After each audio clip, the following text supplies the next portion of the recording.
നമ്മുടെ നാട് വലിയ വികസനത്തിൽ എത്തിയെന്നാണ് നാം അവകാശപ്പെടുന്നത്. വലിയ വീടുകൾ, നല്ല റോഡുകൾ, നല്ല സംവിധാനങ്ങളെല്ലാം നമ്മുടെ നാട്ടിലുണ്ട്.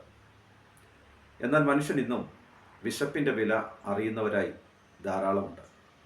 നമ്മുടെ പിതാക്കന്മാർ വിശപ്പിൻ്റെ വില അറിഞ്ഞവരാണ്. അവർ വഴിയിലൂടെ യാത്ര ചെയ്തപ്പോൾ പൈപ്പ് വെള്ളം കുടിച്ചും മാവിൽ നിന്ന് മാങ്ങ പറിച്ച് മാങ്ങ കഴിച്ചുമൊക്കെ ജീവിച്ചവരായിരുന്നു നമ്മുടെ പിതാക്കന്മാർ.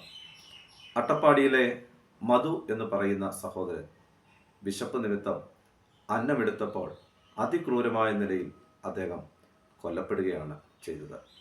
വളരെ ആക്രമണ സ്വഭാവത്തോടെ അദ്ദേഹത്തിന് നേരെ ആളുകൾ എത്തിയതിൻ്റെ വീഡിയോകൾ നമ്മൾ കണ്ടു. ക്രൂരമായ നിലയിൽ അദ്ദേഹത്തെ കൊലപ്പെടുത്തി. ഒരു കാര്യം നാം മനസ്സിലാക്കണം, നമ്മുടെ മുമ്പിൽ വിളമ്പുന്ന ആഹാരം നാം അത് കഴിക്കുന്നതിന് മുൻപ് ഒരു നിമിഷം ഓർക്കണം, നമ്മുടെ സമൂഹത്തിൽ വിശപ്പിൻ്റെ വിലയറിയുന്ന, നല്ല ആഹാരമില്ലാത്ത നിരവധി ആളുകൾ നമ്മുടെ മുമ്പിലുണ്ട്. ഒരുപക്ഷെ നമ്മുടെ മുമ്പിൽ അല്പം ആഹാരം തരണമേ എന്ന് ചോദിച്ചുകൊണ്ട് ആരെങ്കിലും എത്തിയാൽ അവരെ അവഗണനയോടെ ഒരിക്കലും കാണരുത്. ഒരുപക്ഷെ വിശപ്പ് കൊണ്ടായിരിക്കാം നിങ്ങളുടെ വീടിൻ്റെ മുമ്പിൽ നമ്മുടെ മുമ്പിൽ വന്ന് വിശക്കുന്നു, വല്ലതും തരണമേ എന്ന് ചോദിക്കുന്നത്. അവരെ ഒരിക്കലും അവഗണിക്കരുത്. വിശപ്പിൻ്റെ വില അറിഞ്ഞവർക്ക് വിശപ്പിനെ പറ്റി നന്നായി അറിയുവാൻ കഴിയുകയുള്ളൂ.